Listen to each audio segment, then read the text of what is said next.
good evening, and thank you for joining us on this Election Eve special designed to be a welcome break from political news and polls and all the ads that we've been suffering through the last few weeks. During this campaign season, we've heard about all the many issues that divide us as a nation, but tonight we're going to have a lot of fun and we're going to discuss the one thing that brings us all together, that we love our dogs. In fact, at the World Affairs Council, our Human Resource Director, Martha Powell, when she interviews people, you can't ask them whether they're married or anything like that. Do they have children? But you can say, do you have a dog or do you have a cat? And you'll find at the World Affairs Council that all of us love our dogs. In fact, right there in this picture is my dog, Maddie. I want to remind everyone that you can purchase a copy of The Art of Training Your Dog by going to our good friends over at Interrobang Books. Just go to interrobangbooks.com and order The Art of Training Your Dog or any books that you might put in your shopping cart, and you can get a 10% discount by just typing in the code dfwworld. Tonight's program is sponsored by the Friends of the Monks of New Skeet. I bet all of you have had this experience. You can go to the dog park and you don't hear Trump or Biden, you just hear fetch or good boy. And it's certainly a nice way to make friends and to spend time outside. And while it's very hard to find any good to say about the COVID pandemic, but one has been seeing an increase in pet adoptions and people walking throughout our neighborhoods. My friends know that in my spare time, I compete in agility and obedience trials. So I have been especially looking forward to this program. At our local dog park, Maddie enjoys playing with a special German Shepherd by the name of Cleo. And I learned that Cleo came from the New Skete Monastery. Let me tell you a little bit about our guest. Brother Christopher Savage is the New Skeet Prior and director of their dog training program. He made his life profession to the Eastern Orthodox Monastery, New Skeet, in 1983, and he was then asked by the monastery to serve as a priest, was ordained in October of 1995, and became a prior in January of 2014. While at New Skeet, he was asked to head the dog training program, and over the years has become a world-renowned trainer. He's the principal writer for the Monks of New Skeet, including many of their books about their canine friends. We're also joined by his co-author, Marc Goldberg. Marc is a certified dog trainer. He's the past president of the International Association of Canine Professionals, and he's been working with the monks for about 15 years using his signature force-free method. Gentlemen, just wonderful to see both of you. As I said, I've been looking forward to this program, so welcome. Thanks so much. Thanks so much for having us, Jim. Good. So tell us, I guess I should ask you this, Brother Christopher. How did the New Skeet Monastery get involved with training German Shepherds or other dogs? Okay, I'm going to give you the very short edited session. 40,000 probably go on for a long time. And basically, when the community began in 1966, we had a mascot, a German Shepherd by the name of Kier, and 2 years into the monastery, Kier passed away, and we felt the loss so deeply that we just needed to replace Kier with another German Shepherd, obviously. Well, we wound up getting two breeding quality German Shepherds, and what that led to was a suggestion by the breeder of those shepherds to perhaps raise a puppy, because in those days we were having a real challenge to support ourselves. Well, as it happened, the two litters that those females had proved to be really wonderful puppies. We were able to sell them locally, and we saw that there was a certain magic, certain enchantment that people experienced with the idea of getting a puppy from a monastery where it had been raised. And so we made the decision from that to have each brother have a dog that he could personally care for. and we could expand the breeding program. And what, lo and behold, happened is a twofold thing. First, we found that the breeding program was quite successful. And then secondly, that naturally, when you have a number of dogs under one roof, you have to make sure that they're all trained. And so people who would come to the monastery would remark on how well trained the dogs were. And from that, Brother Thomas, who was the initiator of the program, got the idea of establishing a board and train program for like a 3-week program. And so out of that came sort of the twofold training program as well as the breeding program. And after several years, we wound up training a German Shepherd that was owned by an editor at Little Brown, who suggested that we write a book with our own sort of unique approach and method, which we did, which turned out into How to Be Your Dog's Best Friend. When was it published? That was published in 1977, 77, 78 in that area. And it's actually still in print, still in hardcover with Little Brown. And I think the last thing that any of us expected was that it was going to be a real successful book. And the joke was on us because we thought we had really pulled one off on the publisher, but in fact, the book became increasingly popular. And I think what it spoke to was something that was unique, something that perhaps we as monks were able to do, and that's to speak to the spiritual dimension that's present in the human-dog relationship without apology. We weren't talking religion, we were talking more about that spiritual dimension that all people, regardless of their religious backgrounds, experience with their dogs. And so I think that from that point, we really just have continued to become more and more well-known in both breeding German Shepherds, but then also training dogs of all breeds. How many monks are there in the monastery?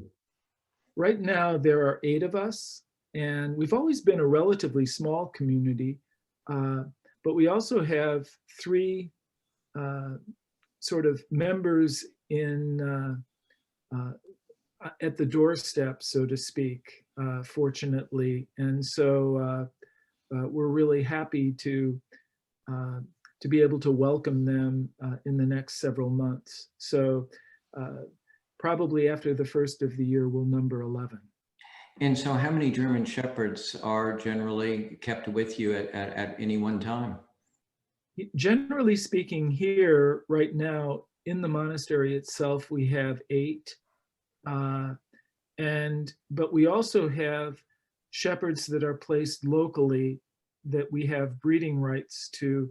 We feel that it's really important for German Shepherds to be properly socialized and to have that sort of individual attention. And so rather than trying to have a mass of shepherds here at the monastery, what we've tried to do is keep the numbers here at the monastery modest, but then also have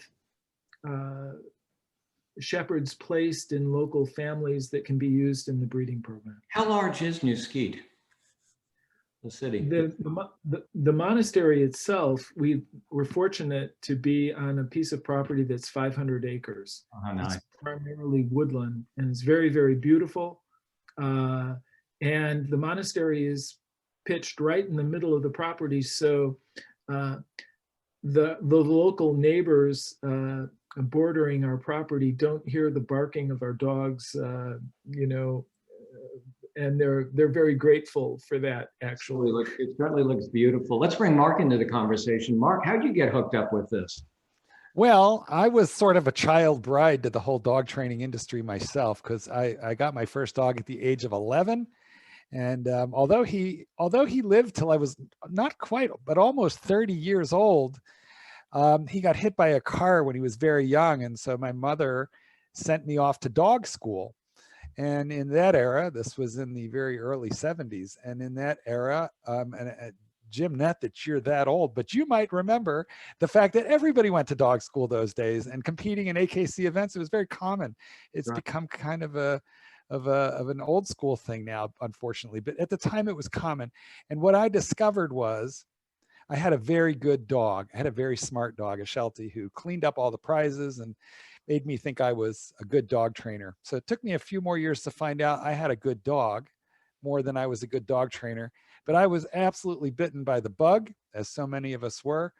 And I quickly ran out of dog training opportunities. We had no internet. What we had back then was books, and we had dog training clubs. And so I devoured the local club. I devoured all the books I could, and eventually I came across How to Be Your Dog's Best Friend. And it really clicked for me, because what that book did wasn't so much tell you how to make dogs do things. It taught you how to train your dog. Yes, it did. Yes, it still does. But what it really spoke to was the reason that dogs want to work for us in the first place. And the reason that we feel this bond, this connection, this love for the dog, and what we owe the dog, so that we can fully realize the relationship between the human and the dog.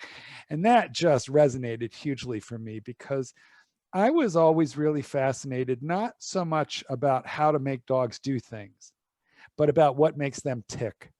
Why do they think the way they think?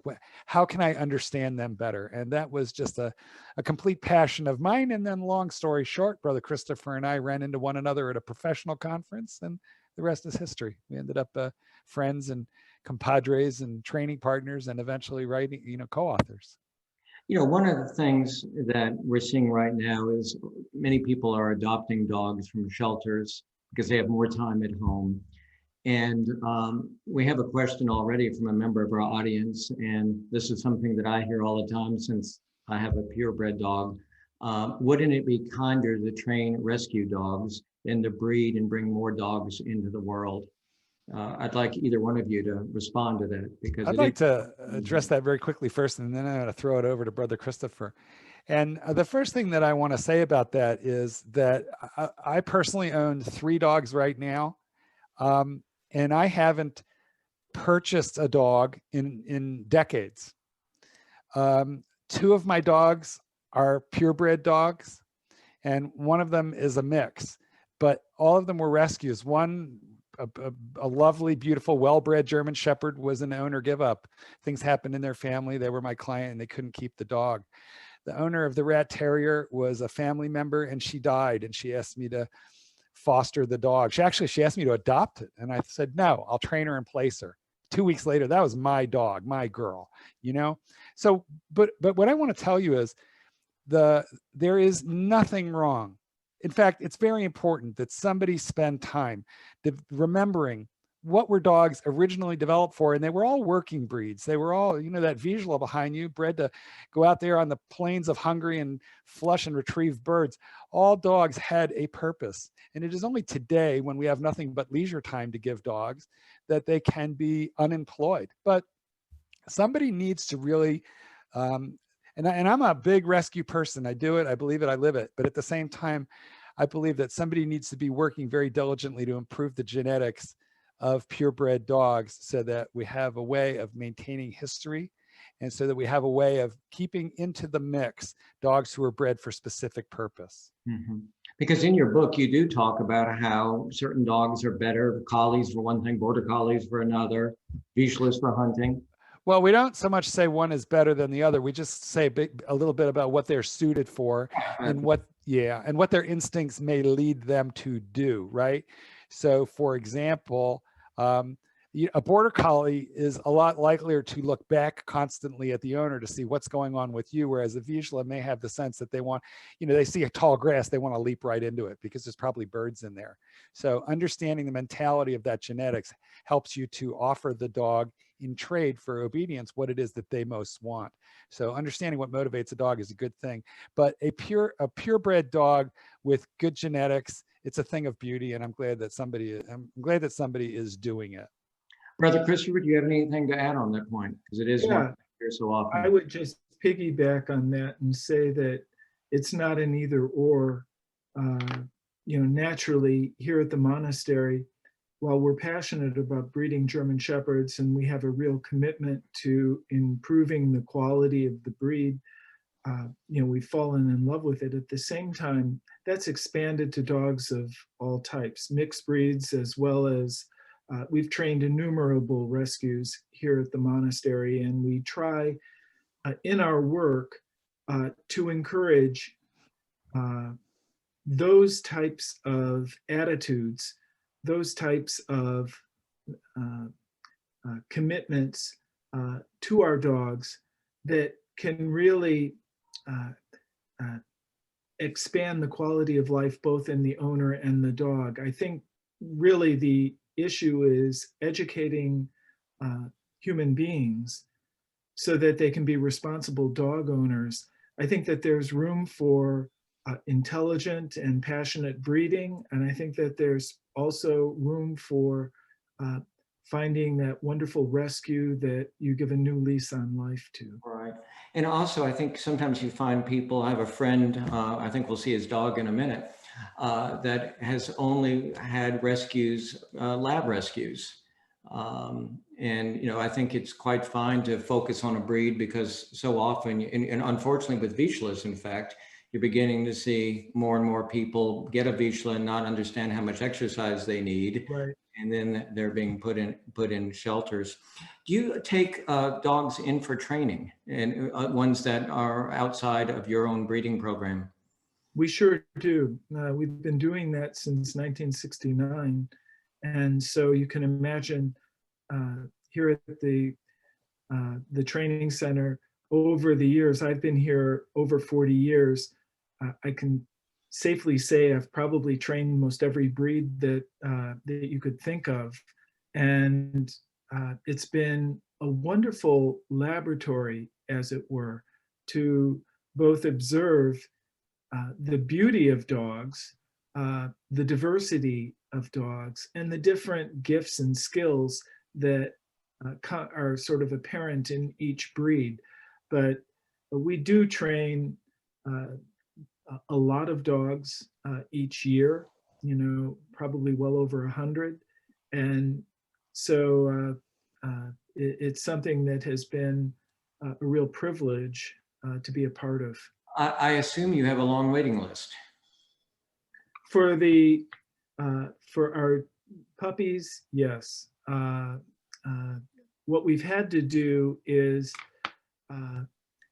twice a year, we have a portal that opens on our website where people can apply to get one of our dogs. We've had to do that because we found that the waiting list, if it was just left open, would become basically overkill.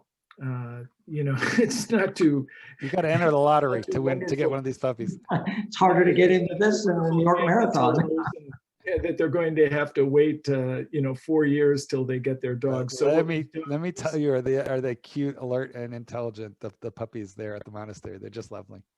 Yeah. Well, let me ask you. I think that, go ahead. If I could just, say one thing. I think part of that is because there are so many people who love German Shepherds and yet are cautious about where they might get them because they realize that, if you don't get a good Shepherd, you could be in for, a little bit of a challenge. And I think that our Shepherds, fortunately, have a reputation of really good temperaments. They're well-bred, and they've been thoroughly socialized by the time that they go out as 8-week-old puppies. So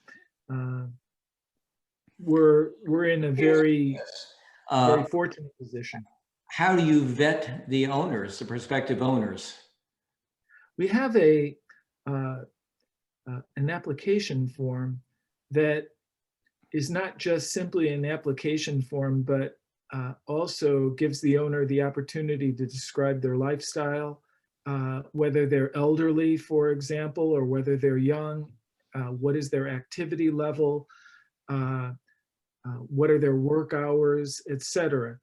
And in being able to review the puppy applications, we found over the years it really helps to match particular puppies in each litter with the appropriate client.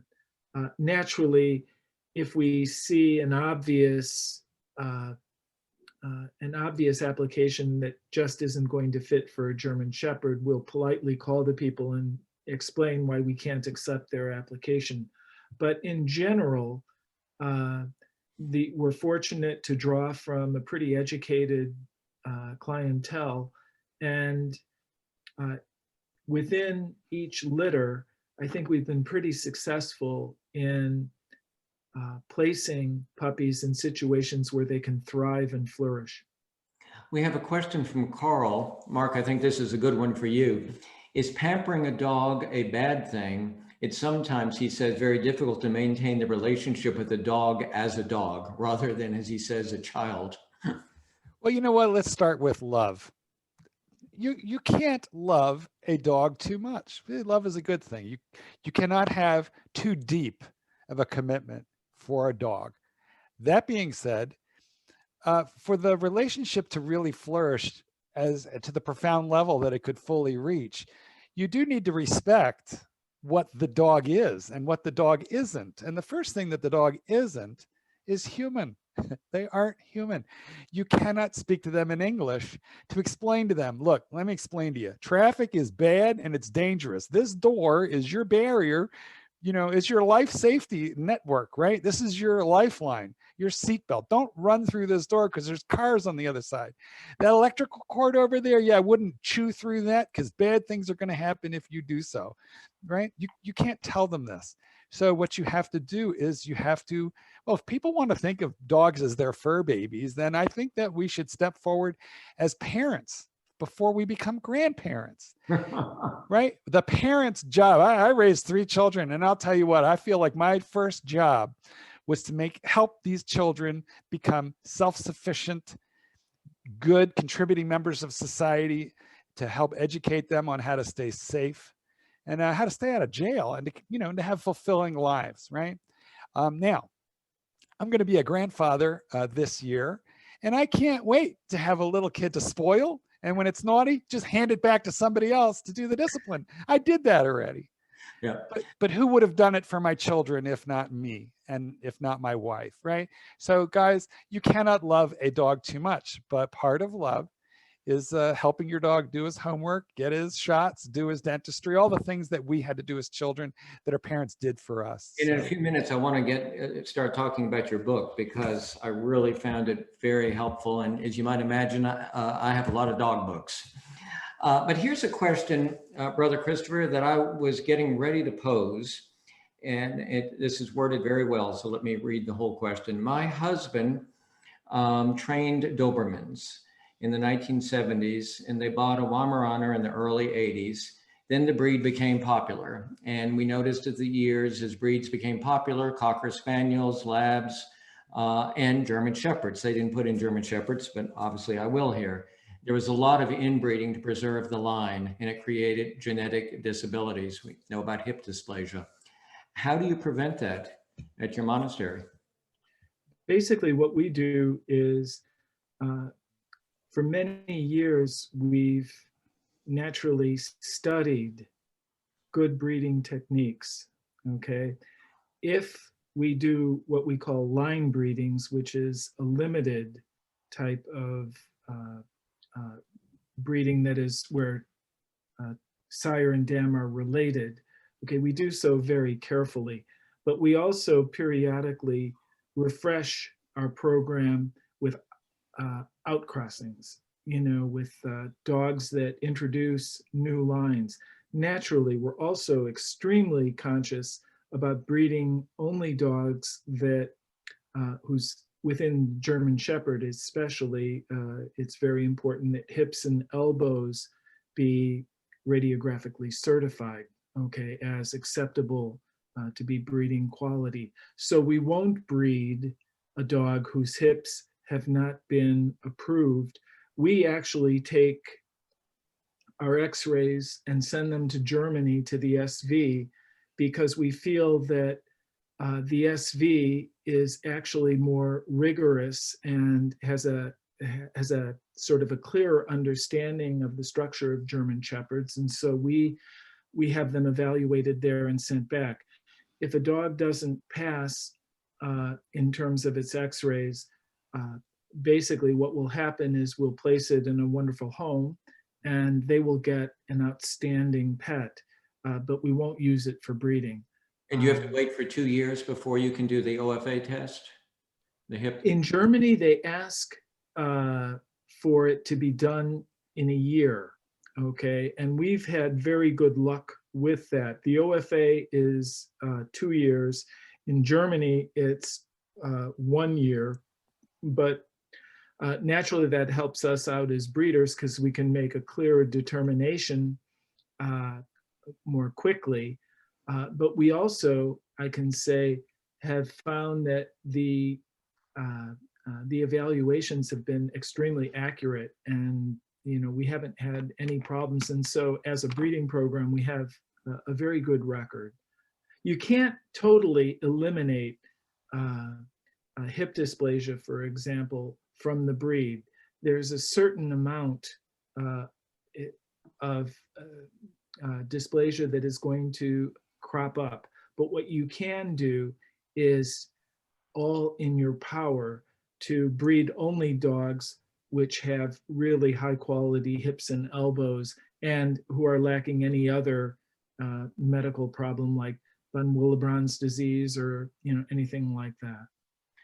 Let's talk for a minute about the book, because I don't think you meant for it to be controversial, but in a sense it is, because the art of training your dog how to gently teach good behavior using an e-collar. And up front, I've learned how to use an e-collar with my trainer. And the e-collar, for those of you who are not familiar, it's essentially what used to be called a shock collar. And Petco recently took the collars, stopped selling them. The Humane Society of the United States says shock collars are often misused and can create fear and aggression in your dog towards you or other animals. While they may suppress unwanted behavior, they do not teach a dog what you would like them to do instead, and therefore should not be used. Again, I think they have a very good purpose, and obviously you do. So I'm not sure which one of you would like to begin talking about that, but please go ahead. Well, let me kick off with the following notion. The whole e-collar thing is very confusing. And as for consumers, it's extremely confusing, but the manufacturers are telling us that about 1 million units are being sold per year. Okay, so about 1 million, what we call e-collars, are being sold per year. It's very important, therefore, that the consumer understand what constitutes a good e-collar and what constitutes a bad one. And believe me, there are far more inadequate ones on the market than there are good ones. So basically, Jim, here's the problem. The genie is out of the bottle. Dog training was never going to stand still because technology has advanced incredibly far. When I was 11, 12, 13, 14, back in the early 70s, there were e-collars back then, but they were brutal. They had no place in modern dog training. But look at what happened from 1970 to 2020. And let's explain. I mean, they were truly shock collars with a very high level. Well, here's the reality of it. What we call shock is electricity that passes through the body, and you can buy that kind of collar, but they're awful, and they have no place in dog training. They have no place in animal husbandry whatsoever. Think cattle prod, okay? But I want you to think for a moment about a TENS unit. If you've ever been to a doctor or a physical therapist, if you had a TENS unit, which is where they place electrical pads on you and they feed a little bit of electrical stimulation into your muscles to contract and release the muscle gently, and that is used therapeutically. Those things are being sold right now over the counter in drugstores all over the country. Or if you've seen the commercial for Get Abs Without Doing Sit-Ups, and you see the guy with the pads all over his belly, that's the type of electricity that is being used in a very few but very good, easily obtainable e-collars. It is medical grade electricity that passes only a few millimeters into the skin. So it is a vastly different sensation than what you would call a shock collar. Okay, the products that we evaluate in the book, it's such an important conversation that we wrote an entire chapter on how to choose an e-collar, because if you don't choose a good one, there is no way to gently train your dog with it. But we're talking about equipment that you can put in your hand, and we can push the button on the level that the dog uses. And we can do that over and over and over and over again, and maybe you won't even feel it. It's very extraordinary. So how do we know that this can be done gently with super happy dogs? Because we developed it that way, and we've been doing it for what is it, Brother Christopher? About 15 years now with this methodology. Yeah, together certainly 15 years, but you've even doing it. I would say what, 25 well, years? No, I don't think e-collars they didn't even start to get decent until about 1999. So here's really been the challenge. E-collars got good, or let's say that decent e-collars became available, but then they were mixed in. And so you're really searching for the needle with a haystack. That's the problem right now, is which e-collar should you get? Number one. Number two, let's say you happen to get a good one. Just because you have a good piece of technology doesn't mean you know how to use it. I mean, what if you gave a kid, a 16-year-old kid, here's the keys to your new car on your 16th birthday. Go with God. You need lessons. Marc, you haven't mentioned, when you talk about the different levels of electricity or whatever we're going to call it, you also have the vibration and the sound. Yeah, that's right. So take an example, whether it be a recall, for instance, having your dog come. Just walk us through how you might use the e-collar, and that'll give our viewers an opportunity to see the different exercises that you have in your book, whether it be the sit or the stay or whatever. Well, let's start with the following notion. In order to answer your question, I'm not pivoting. I promise you I'm going to address recall. No, go ahead and pivot if there's a better example. Well, because here's the thing. It is a very natural assumption to make that you would use the e-collar to teach a specific exercise or to penalize the dog. Even worse, it's a natural assumption to say, well, you'd punish the dog or do something to the dog if they don't do what you tell them to do. I want to reframe the conversation real quick as follows. In our human culture, we understand if your buddy taps you on the shoulder, that has cultural significance. And what this means is, hey, I want to tell you something. That's all it means. Now, your buddy isn't, hitting you in the shoulder with a hammer or stabbing you with a screwdriver. He's not hurting you. It's a light touch. So let's say for a moment that you're walking down the street in conversation with your friend, but you're momentarily distracted, but it's the place where you want to turn. Right? So your friend might tap you on the shoulder, you look to see what's up, and then you realize, oh, this is where we need to turn. The tap on the shoulder in human language means I want to tell you something. So what Brother Christopher and I have done in the art of training your dog is to create a system where we teach the dog from the very, very earliest of the really sequential lessons. When you feel that little tap, which feels so benign, so small, that you might not even need to explain to the owner as the dog that you felt it. It's such a small little feeling. But what we teach the dog is, what it means is, I want to tell you something. And we do that in the most obvious way that we know how, which is we started with about turns. Because as an old dog trainer yourself, Jim, what you know is if the dog is foraging, the traditional move for the trainer to make move, counter move, point, counterpoint, about turn, because it helps to refocus the dog on the direction that you're taking.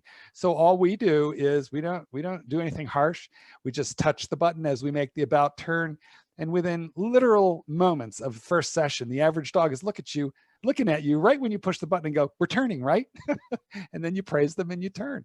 And that's how we find the level that the dog can feel. So it starts, Jim, with the notion that we're communicating to the dog, I want to tell you something. And that's literally how we start. Attention getting. Now you talk about the different levels. There's education level, there's reinforcement, right? Yes, that's and right.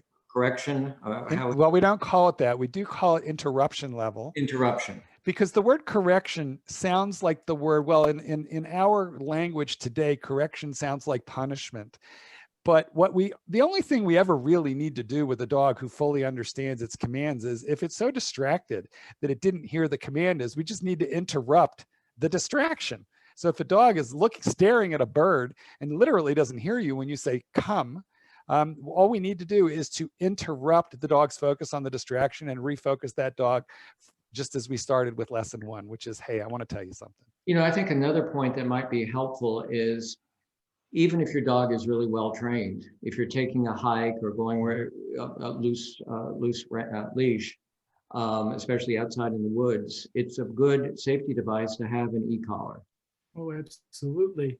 I mean, I think that, to just follow up on that, most people have the conception that the e-collar is used at the end of the ordinary training process to proof a dog, and from that standpoint, it's used more as a punisher, okay? Whereas Marc just explained, we're using it right at the very beginning of the training process in a very low, gentle level, in a way that the dog can really understand, to communicate meaningfully with the dog. So by establishing a very solid foundation that is in conjunction with the dog really enjoying the training process, okay, then you put into place the possibility of meaningfully communicating with the dog or interrupting its behavior when, for example, the dog gets distracted with a deer that, let's say, jumps out of nowhere. Dogs being predators, naturally that's going to be something that elicits a response from the majority of them. With the foundation that the dog has had, it's so much easier at a much lower level to interrupt that unwanted focus and redirect the dog's focus back to us. And given the fact that they've understood by that time what a recall means, you just bring the dog right back. I know this is something that here at the monastery, we live on 500 acres, and most of it is woodland. We have deer, we have bear, not to mention just ordinary rabbits and squirrels. And so it's not at all uncommon for on a hike in the woods or even a hike down the road, for one of our shepherds to see a rabbit, for example, or a deer. You know, deer are very plentiful on our property. I think that they sense that, we don't allow hunting on our property. So I think that they sense that it's a safe place. But naturally, the dogs are triggered by a quick darting deer. And it's just has made the walk so much more enjoyable, so much less stressful, to know that I can very easily redirect the dog's focus back to me in a way that avoids all sorts of drama. I'd just like to interject too that we have calculated out a system here to integrate food, the best of food training, in with what we do. So there are moments in time when we're rewarding with food. Dogs remember that. They enjoy this process. So I can tell you this much. We don't have to make any apologies for the training system in this book. Dogs will enjoy it. You should never see your dog in any form of discomfort during the training process that we're doing here. What you should see is a dog who really is enjoying his day. We make the point about recall with food. We use food luring for the recall and the sit. And we don't really combine that with e-collar unless and until the dog is looking away from us when we want to call the dog, at which point, hey, I want to tell you something. The dog has learned to turn around, make eye contact. That's the point at which we give the hand signal, which, by the way, contains food. Bring the dog into our space, reward for the recall. At first with food, then randomly, then it's just praise and food gets faded away. But we start that process from 2 or 3 feet away, and eventually from 200 or 300 feet away, all within 6 weeks. Well, let's bring in Laura Helper. My mother-in-law has a wonderful German Shepherd that she got from a shelter. The one issue is that the dog loves to lick people hello on the face and hands. What's wrong with that? I'm okay with 1 or 2 licks, but this dog keeps on licking excessively. It's a little slimy. Why she might be doing this, and how can she be trained not to lick? Okay, one of the commands that we teach in the program in a very organic and natural way is the command leave it, which means ignore that or stop that. we're not using no, we're just simply assuming the right to give permission to either pay attention to something or to ignore something. And so in the book, what we sort of describe is a very, very progressive and logical way to help the dog understand that when we give the command, leave it, that we're confident that they will ignore the particular thing that has focused their attention and redirect their focus back to us. We have an anonymous attendee. What is the most common mistake you see when it comes to behavioral training? Well, I'll take a quick shot at this, Chris, and then you can follow up.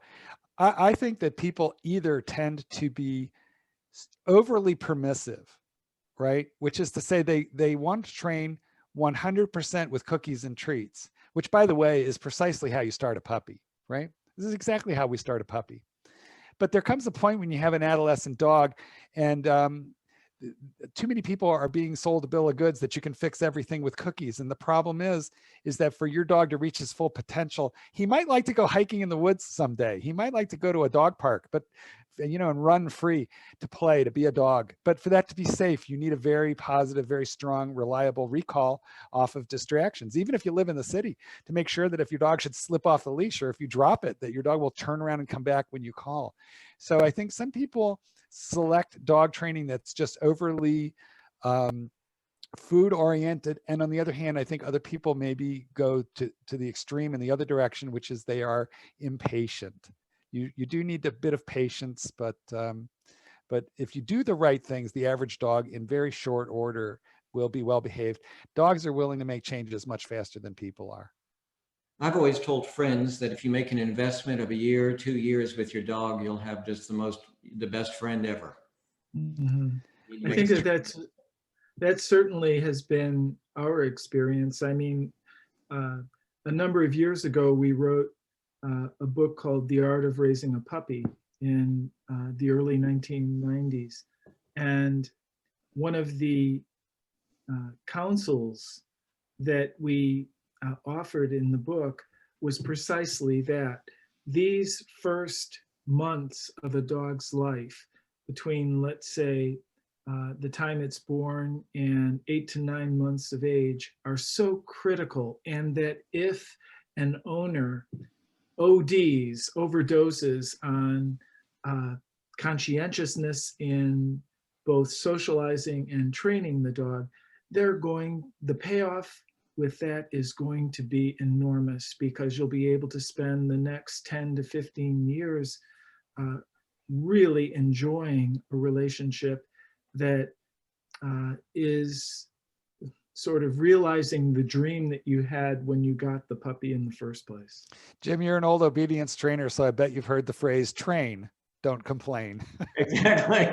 Well, one of the things too, people sometimes ask me, how do I find time to work with my dog and train my dog? And it's as simple as, like, if you're making your coffee in the morning, just take that time to have your dog stay.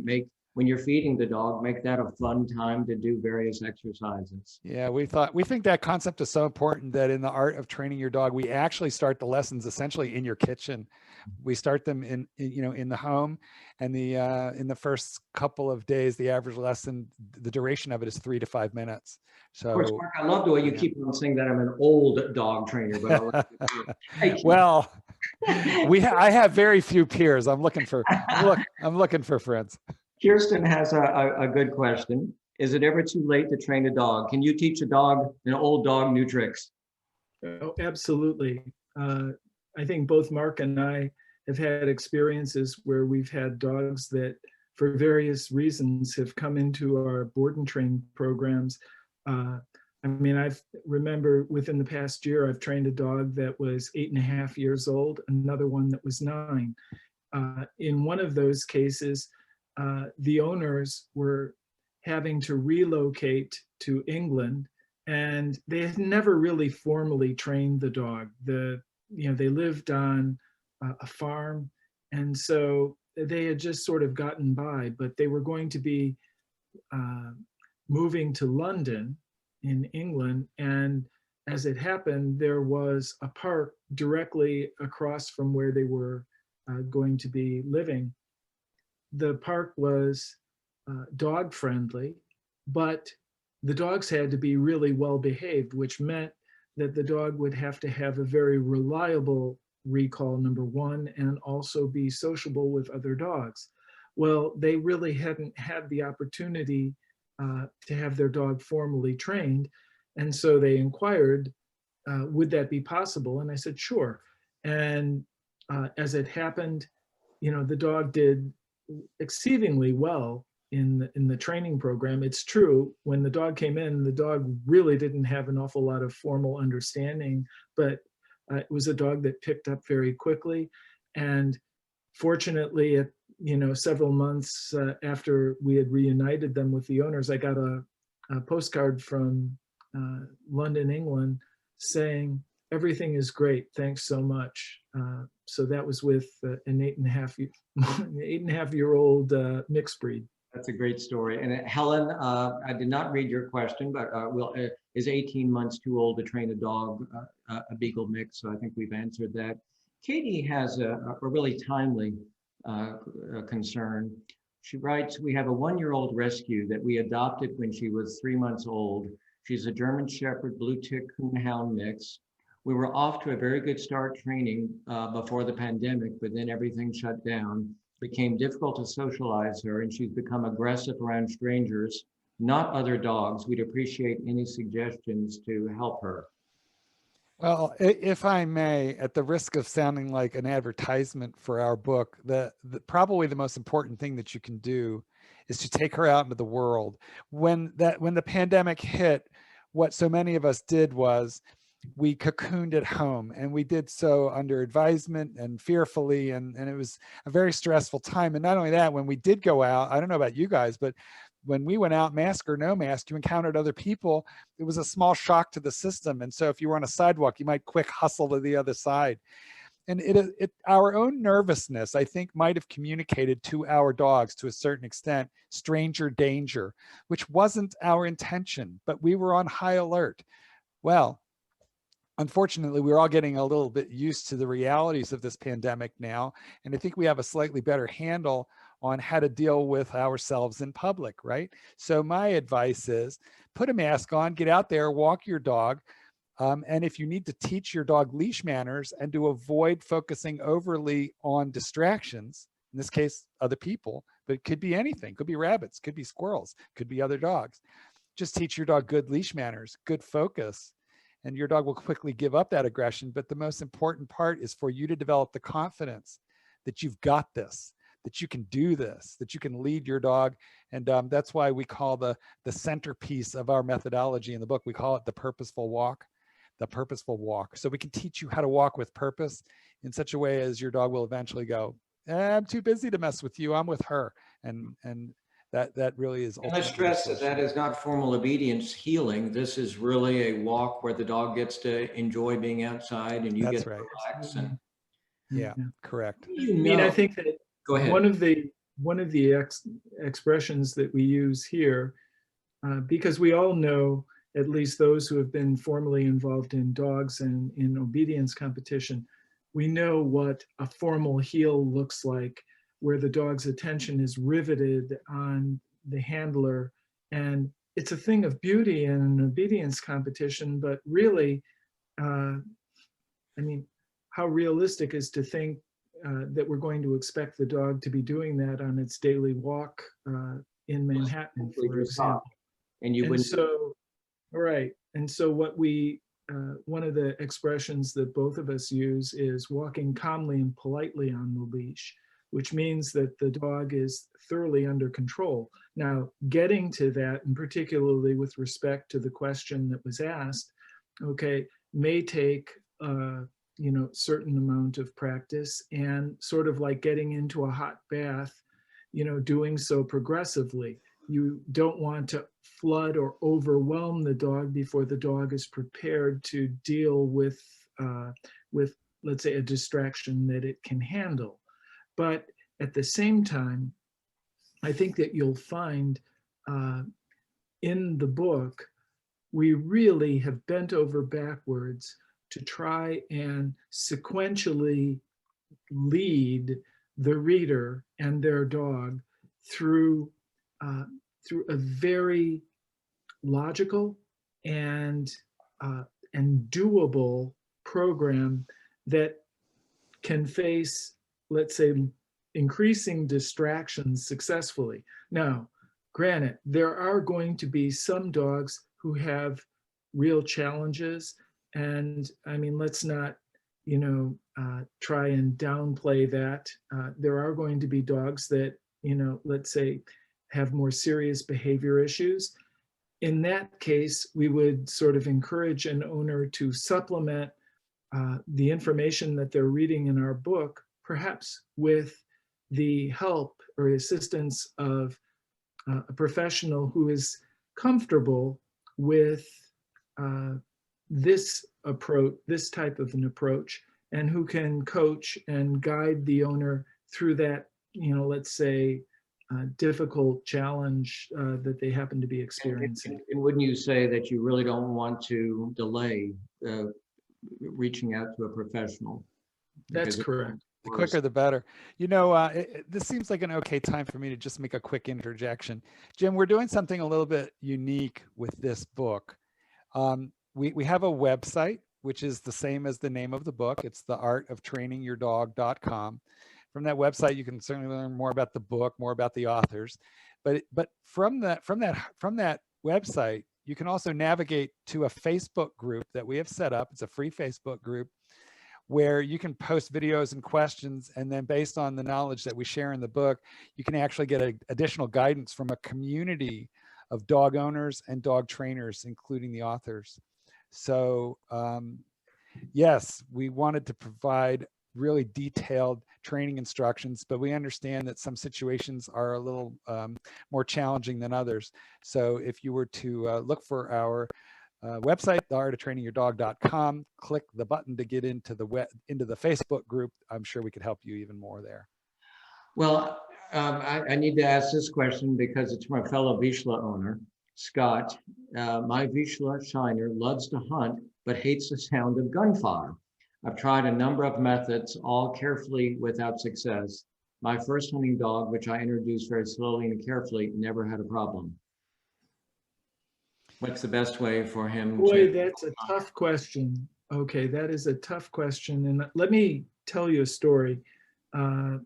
Naturally, there have been times when we've had dogs here at the monastery that let's say we wanted to test them for police work. And one of the tests is whether or not the dog was gun shy. Okay. Now, honestly, in my own experience, I've seen this happen a couple of times where a very well-balanced and well-mannered German Shepherd is in a field, and let's say a person with a gun is maybe 25 yards away and sticks the gun up in the air and fires the gun, and the dog just winds up circling rapidly, I mean involuntarily, okay?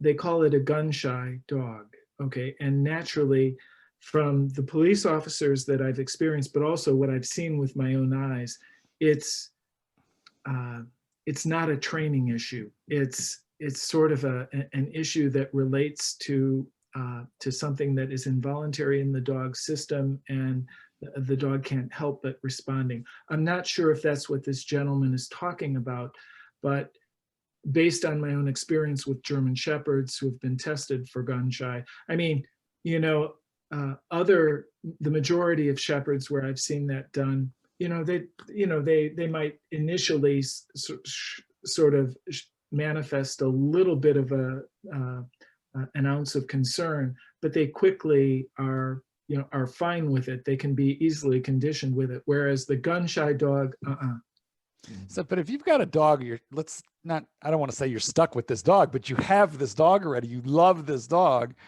But yet you had this dream of hunting with this dog and you're having a problem. The only thing that I would say at this point might be to, well, a lot of guys make the mistake is they take the dog to the hunt club, you know, and then the first encounter that it has with a gun is from 25 yards away, as Brother Christopher just said. But what I might be more inclined to do would be to park the car, just pull over about a half a mile before the gun club. You know, if you don't have a gun club, then go find a range, talk to the owner. You want to park about a half to a quarter mile away, pull the dog out and start working with a wing, start working with some scent, start working some retrieves. It's all super casual. You just want the dog to get used to it. Start bringing that dog in for some food treats, which is not a big gun dog thing, but you're looking to decondition and desensitize a dog to a sound that he doesn't like, that he's afraid of.